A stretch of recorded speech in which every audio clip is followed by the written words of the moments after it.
di hari kelima tuh dia duduk sendiri di warnet itu, tiba-tiba aku kan di OP nih, di billing sendiri, kedang ada suara kayak kulihat lah ke billing dia ini kebetulan di pojok. Aku datang ke pojok, kulihat dia tersungkur di situ, tiba-tiba dia teriak.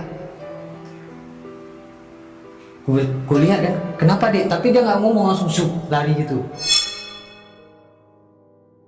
Besoknya aku jumpa sama anak kecil tuh, tanya siang, kan aku malam mau ya, tanya dek kenapa kau? Jadi bang semalam tuh aku ada ngeliat sosok pocong katanya. Dia tuh kalau main di situ bener-bener nginep kah atau cuma beberapa jam terus pulang lagi gitu? Dia memang main sampai pagi.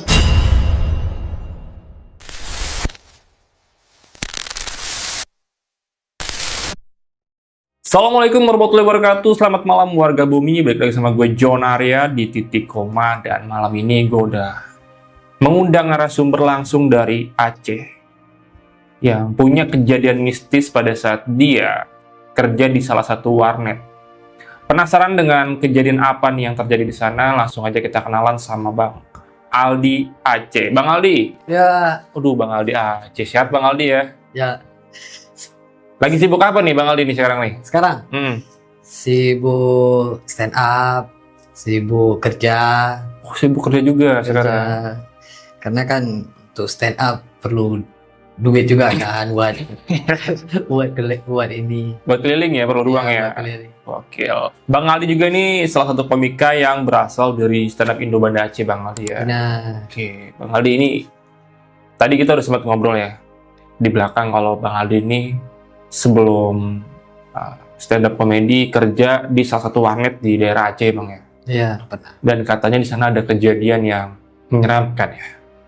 Boleh dikasih tahu sedikit kejadian apa sih yang terjadi di sana? Jadi aku tuh kan pernah kerja di warnet. Pernah ada orang meninggal di warnet.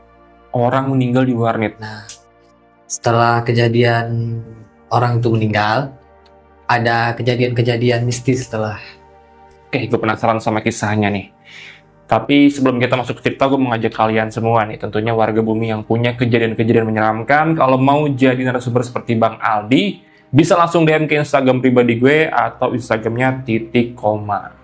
Oke, kalau udah penasaran langsung aja kita gas ceritanya. Dan gak usah lama-lama lagi, langsung aja kita dengar kisah lengkapnya hanya di Titik Koma. Shh, hati-hati teman.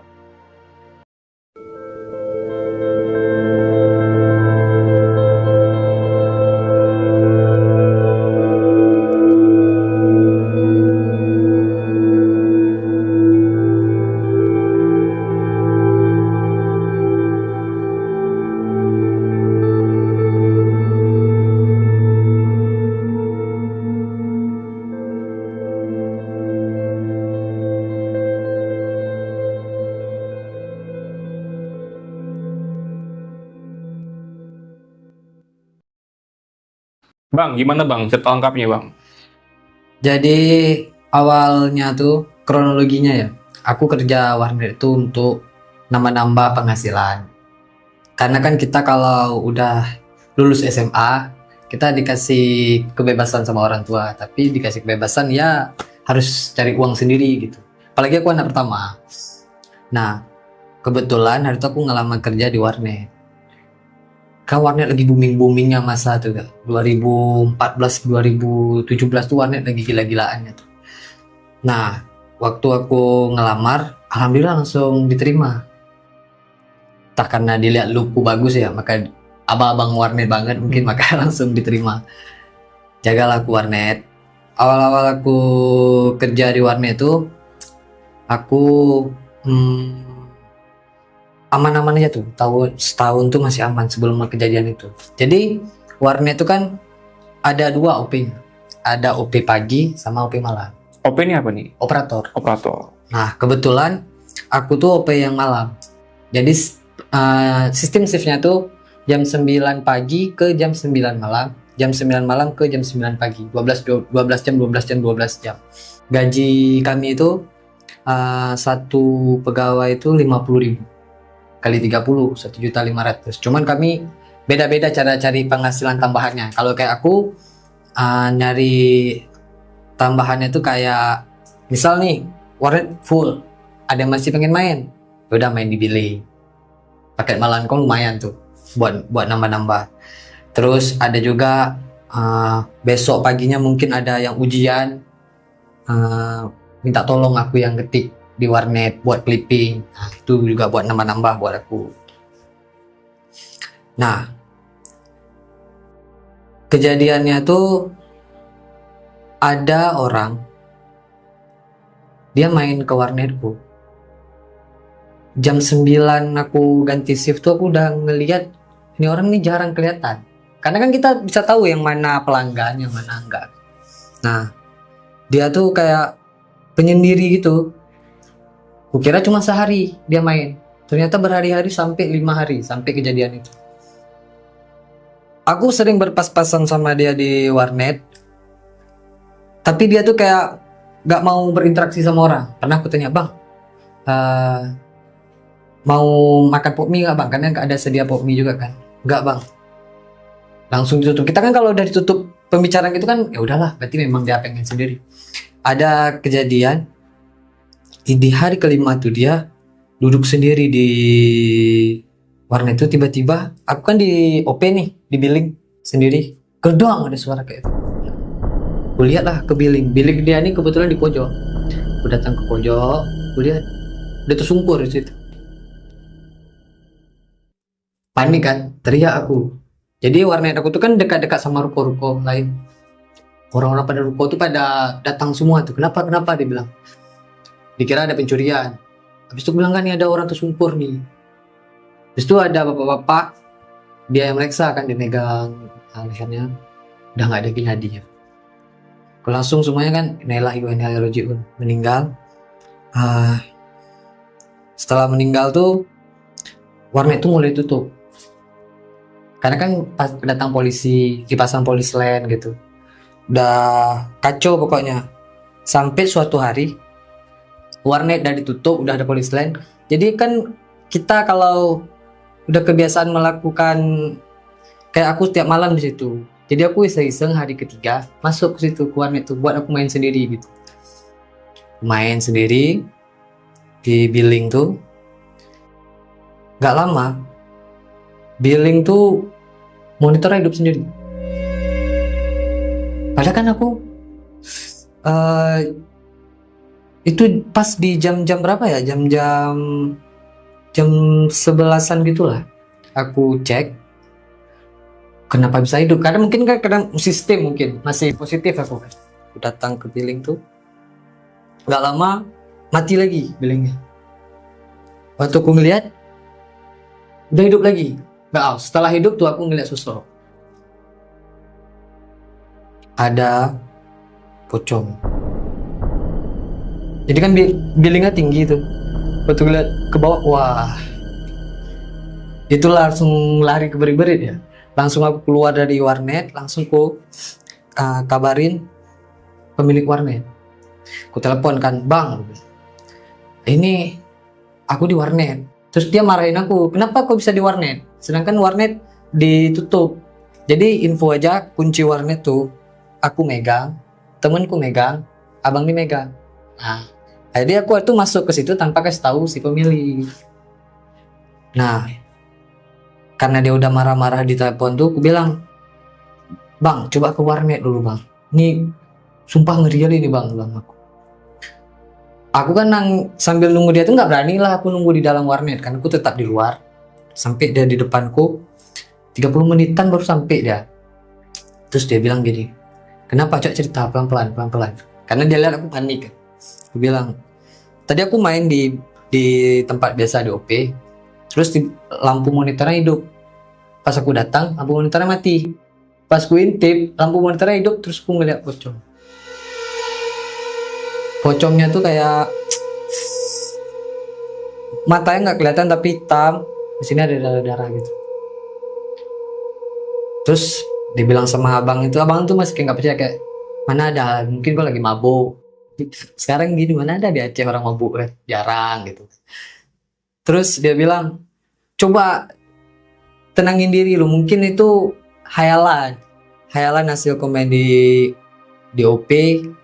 panik, apa mungkin kau lagi kosong pikiran ngelihat hal kayak itu. Terus dia bilang gini sama dia, oke lah kalaupun itu memang ada, tapi tolong simpan untuk kita berdua aja, jangan sampai kemana-mana, karena rencananya warnet itu akan dibuka 2 minggu ke depannya.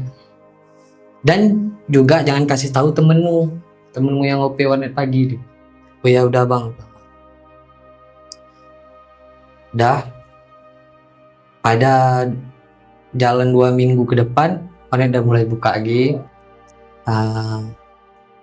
Aku tuh sempat udah tahu kronologi anak ini karena pemilik aku tuh kan udah ngomong sama pihak berwajib, sama orang tua si korban pun udah ngomong. Tapi baru tahu tuh ketika warnet dibuka di awal. Tanya sama si pemiliknya, kenapa bang dia bisa kayak itu. Terus dia cerita gini, jadi anak tuh bukan orang asli sini, orang Aceh, tapi maksudnya bukan orang kampung situ. Lari dari rumah gara-gara kebanyakan utang. Jadi orang nagih utang ke rumah dia semua. Jadi karena dia melarikan diri, takut malu sama keluarga, malu sama tetangga, dia pergilah ke warnet kita. Kebetulannya sialnya itu katanya. Nah, karena orang berpikiran duit pas-pasan, makan, iya benar, memang aku selama 5 hari itu aku ngeliat dia tuh nggak pernah makan nasi. Dia cuma makan ciki-ciki gitu, ngerokok, rokoknya pun sampai 2 bungkus itu. Dia nggak, orang stres kan nggak selera makan kan. Jadi ya kayak gitu. Oh, waktu dijelasin tuh kayak masuk akal, aku pikir iya ya, apa gara-gara itu berarti.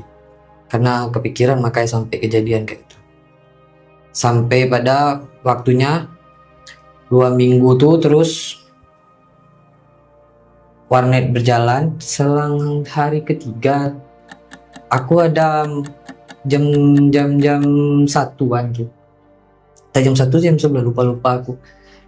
Hujan kondisinya, warnet masih sepi. Karena setelah kejadian tuh warnet memang agak-agak ini, kecuali ada di sana kan banyak konten-konten horor lain tuh, ada ekspedisi mungkin rame ini, tapi karena tetap buka kayak biasa, orang kan tetap takut di situ. Pada akhirnya hari itu hujan, kejadian lagi. Aku di OP ada suara tangisan kayak terus kukira kan itu speaker atau apa, speaker yang kalau speaker dekat sama airport kan biasa gitu kan. Kudekatin lagi, pas kudekatin tersedak-sedak dia kan aku langsung lari keluar di depan toko kelontong tuh. Di situ aku beli rokok, ngerokok di situ. Terus ditanya sama abang-abang yang di kelontong tuh, dibilang gini, kenapa nggak di dalam, kenapa di sini duduknya? Nggak apa-apa, aku bilang, memang pengen di sini aja. Aku hujan juga kan, apa yang terobos hujan, bagus warnet pun lagi sepi. Selang sejam ada orang main, 2 orang. Baru aku berani di situ. Akhirnya kejadian itu kusimpan dalam diriku aja. Nggak aku ceritain juga kedua orang kan, nggak lucu kalau aku ceritain. Bang tadi warnetnya tutup bang, nih aku masih parno nih. Tadi aku dengar suara-suara, ya makin parah jadinya kan. Ada juga satu malam warnet tuh ada 4 orang yang main, 4 atau 3 kan. 3 ada pelajar yang main di situ. Dia lagi main point blank tuh. Tiba-tiba dia teriak. Gue lihat kan, kenapa dek? Tapi dia nggak ngomong, langsung lari gitu. Kursinya berhamburan gitu kan. Bingung aku tuh. Mau ku kejar kan nggak bisa. Tapi yang 2 ini santai aja. Yang masih main tuh karena pelanggan ya. Misal kayak, kenapa nih bocah? Udah gitu aja. Besoknya aku jumpa sama anak kecil tuh, bertanya. Siang, kan aku malam ngopi ya. Tanya, dek kenapa kok? Jadi bang semalam tuh aku ada ngeliat sosok pocong katanya. Terus nggak aku besar-besarin. Jadi ku, ya mana ada pocong, masa kita mau ini ya, mau tumbuh dewasa masa masih percaya kayak itu. Aku bilang. Terus dia aku sumpah bang, bilang ya main aja lagi nggak apa-apa, itu mungkin malam tuh aja, aku bilang. Kamu halusinasi, aku bilang. Setelah kejadian itu dia nggak pernah lagi main di warnet. Kebetulan warnet pun lagi banyak. Harusnya tuh kan itu kan yang tahu beberapa orang aja ya kejadian itu. Tapi mulai itu udah ada omongan-omongan kalau warnet itu angker, warnet itu ada pocong tuh. Jadi mempengaruhi pendapatan. Sampai temanku yang shift pagi, kejadiannya dia dapat kejadian juga waktu, jadi kan kalau Aceh itu jam 7 maghrib. Warnet itu kan 2 tingkat, di bawah warnet, di atas tempat istirahat. Misal kami capek, bisa istirahat di atas. Bisa juga buat sholat gitu. Jadi dia, warnet itu kan ada CCTV tuh. Si kawan aku dia pergi sholat maghrib di atas. Pas dia lagi ambil wudhu, dia yang temanku cerita ya, sebut dia namanya Ari ya. Dia cerita, waktu rakaat pertama kayak ada suara tangisan di bawah. Terus waktu selesai sholat dia ngecek CCTV. Dia di CCTV itu ada sosok putih kayak di billing kejadian itu. Terus gue bilang kan CCTV kalau dia udah lihat sekali, ketika dia ajak aku, harusnya kan masih ada kan yang sosok putih itu kan. Aku pergi berdua sama dia udah nggak ada lagi. Berarti kan dia tuh dicarinya satu-satu orang aja ini kan, nggak pernah untuk rame-rame gitu si pocong ini. Baru aku cerita sama temanku, sebenarnya aku tuh udah pernah ngeliat sosoknya. Aku bilang kok mungkin masih untung, cuman di kayak gitu-gituin aja. Kalau aku pernah lihat sampai bentuk mukanya hitam, sampai berdarah. Dia bilang sama dia, tapi ini kayak kita nggak beres nih kerja di sini di kalau kayak gini mana ada betah kita kerja kayak ini. Pertama, warnet sepi, uang pemasukan dari cuman gaji doang, nggak ada lagi yang bisa kita dapatin selain gaji. Nggak ada pemasukan dari kayak dulu ada clipping, ada orang saking fullnya warnet bisa duduk di, mau dia bisa main di OP. Tapi ini nggak bisa lagi karena udah sepi juga, cuman terima gaji per bulan tuh buat apa juga. Habis itu kita diganggu lagi kayak gini deh. Akhirnya aku, kalau dia tuh kan dia nggak mau nunggu lagi, waktu selesai hari itu besok dia jumpa pemilik langsung keluar dari warnet. Nah kalau aku masih tahan sampai sebulan tuh, akhirnya aku cabut juga akhirnya di warnet. Gak lama aku udah mulai dengar si OP warnet ini cari buka lowongan lagi untuk orang baru.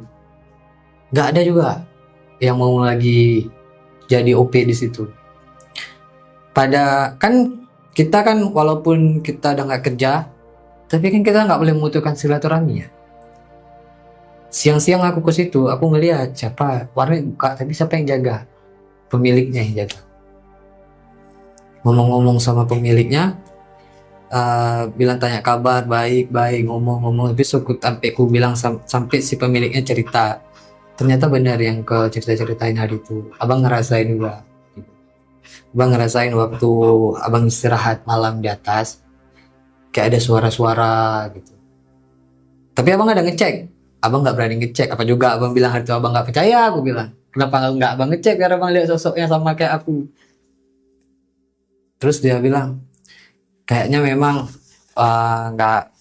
nggak bisa lagi warnet dibuka. Kayak kita bakal ganti usaha lain atau kita jual ruko nih, nggak usah sewa lagi gitu. Jadi semenjak itu kan pemiliknya udah coba tanpa ngajak karyawan, dia sendiri kerja di situ, mungkin untuk menutupi biaya gaji pegawai, dia sendiri yang kerja di situ. Dia coba sendiri pun masih tetap sepi. Dan kalau itu kan warnet tuh kita bisa dapat untung kalau ada pelanggan. Kalau nggak ada pelanggan kan ya monitor mati aja jatuhnya. Akhirnya kan dia bilang yang terakhir tuh disewakan sama dia, mau dibuka ruko tuh ditutup terus buat disewakan. Pada akhirnya selang setahun atau 8 bulan tuh ya, aku ngeliat lagi udah mulai ada aktivitas lagi di situ. Tapi bukan warnet lagi, ada usaha baru dari orang yang sewa ke bosku, rental PS. Nah, yang sewa ini, yang ku dengar ya, dia tuh bukan orang Aceh. Aceh tuh kan gede, jadi ada Banda Aceh, ada Aceh Utara, ada Aceh Selatan, ada Aceh Tengah. Jadi dia orang luar dari Aceh aku nih, datang ke situ. Kalau aku kan Banda Aceh ya, dia tuh orang Aceh Tengah. Ke situ dia buka usaha rental PS. Kulihat awal-awal usaha lumayan, karena kan isu itu bisa hilang. Nah, dan kejadian tuh kan biasanya kayak semua bangunan tuh kan berawal dari pasti punya cerita masa lalu yang sebenarnya ada juga yang seram-seram, cuma pada akhirnya hilang sendiri. PS mulai rame sampai 6 bulan tuh tiba-tiba udah sepi lagi PS-nya. Aku kan karena jarak dari dulu itu warnet, sekarang rental PS itu sama rumahku tuh lumayan dekat, 2 kilo kayak gitu. Jadi aku sering ke situ untuk ngecek. Pas aku ngecek, kok udah mulai sepi nih. Nongkrong lah aku di situ malam-malam, karena kan aku penasaran apa ada juga nggak si kejadian-kejadian yang aku rasain dialami sama si yang punya rental PS ini atau penjaga PS-nya. Kebetulan dia setelah aku duduk situ, yang punya itu juga yang jaga, dia nggak pakai karyawan, dia yang jaga. Terus pas dia lagi ngerokok di luar, aku datangin, aku tanya, "Bang, kok ini nggak rame orang main?" Basa-basi kan. Terus dia bilang, "Ya nih nggak tahu nih. Padahal lumayan untungnya dulu awal-awal baru buka." Aku bilang, "Abang penjaga atau pemilik?" "Saya pemilik sekaligus penjaga." Menurut abang nih, kenapa kira-kira udah mulai sepi? Apa stick abang ini atau kasetnya kurang banyak atau apa bang? Atau karena udah mulai ada rental-rental PS lain yang dibuka? Terus dia bilang gini sama aku, ada cerita, ada hal yang kurasain, tapi kayaknya terlalu mengada-ngada kalau aku ceritain ke abang, katanya kan. Terus aku bilang, nggak apa-apa, cerita aja bang, aku pengen dengar. Kebetulan aku dulu pernah jaga warnet di sini. Terus dibilang sama dia kayak gini, jadi hari di bulan ke-6 nih bang, ada beberapa kali kejadian yang mengganggu pelanggan. Jadi kalau di sana tuh kan, itu kan ruko gede, PS kan ada 20-an gitu. Kalau di sana biasanya kaset tuh ditempel-tempel di atas dinding gitu, kaset-kaset yang mau dimainin. Beberapa kali jatuh tiba-tiba kasetnya, beberapa kali sapu jatuh tiba-tiba gitu. Jadi kan karena yang main di situ orang daerah situ juga, orang mulai teringat lagi flashback masa lalu. Jadi kan orang, wih, ada mas ini. Cuman kan dia kan nggak, orang yang main itu kan nggak perlu juga kasih tahu sama abang yang jaga ininya. Yang ada abangnya tuh takut juga kan. Terus bilang aku, "Oh gitu bang." Aku tanya, "Emang yang abang rasain kayak mana?" Itu kan yang dirasain sama pelanggan. Yang abang rasain sendiri pernah nggak? Aku bilang. Dia ngeliat aku kayak ini anak ini kayak tahu nih. Akhirnya dia biasa kan orang kalau kalau kita pancing kayak gitu dia percaya tuh karena dia mau cerita karena ini orang bisa dipercaya karena dia mantan pekerja, gak mungkin dia jelek-jelekin juga. Dia dicerita sama dia. Jadi pernah dia kebetulan tidur di situ juga. Malam tuh jam 3. Kalau jam 3 di Aceh itu berarti Aceh kan jam setengah 6 subuh. Kalau jam 3 tuh betul-betul tengah malam di Aceh. Dia turun sakit kencing ke toilet. Kalau PS kan dia TV gede itu kan. TV-nya tiba-tiba dia ini dalam kamar mandi nih. Kalau kita kan cowok, kalau kencing doang kan kita nggak pernah tutup rapat kamar mandinya, cuma terbuka dikit gitu. Nah tiba-tiba teng ada cahaya di TV itu. Dia lihat kayak gini, masih tetap bercahaya. Dia beresin kencing, dia bersihin, dia keluar ke monitor tuh. Pas di depan monitor tuh mati monitornya. Karena dikira rusak monitornya dipegang-pegang sama dia, hidup lagi tuh. Tapi kan ada bebayang kayak itu kan kalau dalam gelap kayak itu. Nah di belakang tuh langsung keluar ini di belakang ini monitor di belakang tuh langsung bayangan pocong. Itu sekali yang dia rasain, dia cerita. Terus ku pancing lagi waktu ngobrol sama dia, bilang, terus bang ada lagi nggak? Ada juga sih kata dia. Kejadiannya waktu sebelum subuh tuh kan biasa ada azan pertama gitu kan. Dia turun ke bawah. Terus ini bukan monitor lagi, ini udah stick gerak-gerak kayak gitu. Dia karena udah ngerasain sekali, mungkin kan orang kalau udah ngerasain sekali udah mulai agak takut, tapi udah agak nggak peduli. Karena kalau kan bayangan doang, nggak sampai bikin tersentuh badan gitu atau apa gitu. Tapi yang kedua ini kata dia, kenapa bisa bikin dia takut? Kali gara-gara suara nangis yang tersedak-sedak kata dia kayak terus gitu-gitu.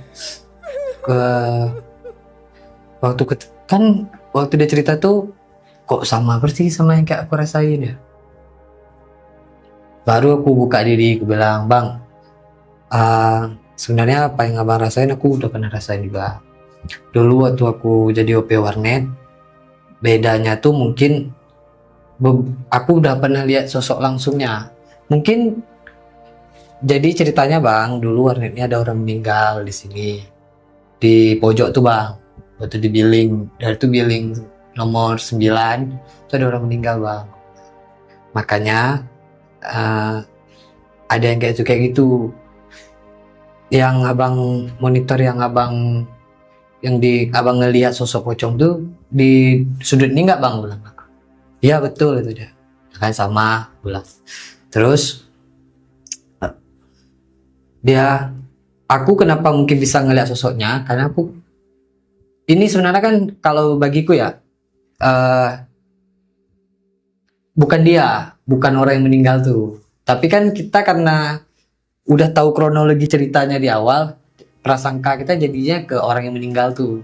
Bisa jadi tuh bukan, bisa jadi penjaga kan ada cerita-cerita bilang setiap bangunan tuh ada penjaganya, bisa jadi itu. Tapi kan karena aku udah ngelihat orang kejadiannya, aku berpikir dia gitu. Nah, abang mungkin nggak dikasih nampak sosoknya karena abang nggak pernah ngelihat orang aslinya. Sedangkan aku tuh pernah ngelihat 5 hari berturut-turut aku ngelihat dia main di warnet sebelum dia meninggal.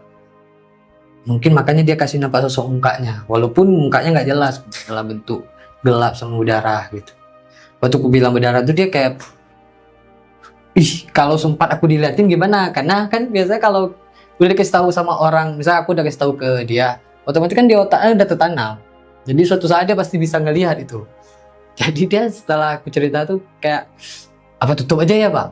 Apa aku cari usaha di tempat lainnya ya, buka usaha di tempat lainnya daripada kayak gini nggak worth it. Itu dia bilang, aku duduk di depan ini aja bang, karena nggak berani lagi aku di dalam sendiri gitu. Dia buka ruko tuh gede-gede, dia duduk di luar ngerokok sambil nunggu orang, karena gara-gara hal kayak itu. Kadang pun malam dia sering udah nggak tidur di atas lagi, dia buka kos di dekat-dekat situ, dia sewa kos saking takutnya dia. Nah, terus aku bilang sama dia hari itu, aku bilang kayak ini kan aku udah cerita bang, tolong aja nih bang, jangan ceritain nih sama yang pemiliknya, bos aku dulu. Entah dikira aku menghalangi usaha dia, kenapa tiba-tiba ini tutup. Kan kalau dia cerita nih gara-gara dulu ada dia mantan pelanggan, mantan pegawai abang, dia cerita sama aku, dia udah pernah lihat kayak gini sama aku. Bilang aku jangan kayak gitu bang, nanti putus silaturahmi kalau kayak itu. Bilang dia iya. Pada akhirnya nggak lama, sebulan udah kosong lagi ruko tuh. Sampai sekarang masih kosong ruko. Terakhir aku kan merantau Jakarta 2022. Sebelum aku merantau tuh ruko masih kosong. Tapi masih dijual, mungkin ada yang beli kan. Oke, Bang Aldi. Wah, makasih banyak ya Bang Aldi ya sudah mampir ke sini dan cerita kejadian waktu Abang kerja di salah satu warnet di daerah Aceh. Ya. Ada hal yang mau gue tanya nih Bang Aldi. Kan sempat ditutup sama pihak kepolisian ya untuk dilakukan forensik ya, di olah TKP ya. Nah, tadi Abang nggak menceritakan nih atau nggak kasih tahu ke saya nih kenapa nih si korban ini bisa meninggal, atau sakit atau apa nih? Ya itu bang, Kang, tadi kan sempat aku kasih info dikit yang kayak dia banyak utang, lari dari rumah. Itu yang aku tahu. Berarti meninggalnya karena 5 hari ini nggak makan nih indikasinya? Indikasinya itu yang cuma makan ciki-cikian aja tuh? Iya, sama ngerokok? Sama ngerokok. Ya dong tuh ya? Iyalah, kan namanya juga orang stres, kayaknya kita mau makan. Tapi aku nggak pernah stres dia. Kita kan beda orang, beda kepribadian. Nah kalau untuk yang sosoknya nih, maksudnya si korban ya, kan ketemu juga nih sama Bang Aldi nih. Dia tuh kalau main di situ bener-bener nginep kah atau cuma beberapa jam terus pulang lagi gitu? Dia memang main sampai pagi. 24 jam nonstop? Enggak 24 jam, kan dari jam 9 sampai jam 9 pagi, 12 jam. Nah dia 12 jam doang, nanti pagi dia pergi. Kita kan nggak tahu dia kemana kan. Kita nggak tahu dia tidur di mana, apa ya tidur atau enggak gitu kan. Bisa jadi dia nggak tidur, cuman biar nggak kelihatan, biar orang nggak curiga. Tapi jujur aku tuh pernah jadi OP warnet itu kan, monitor OP warnet itu bisa ngelihat apa-apa aja yang dibuka sama orang di dalam warnet.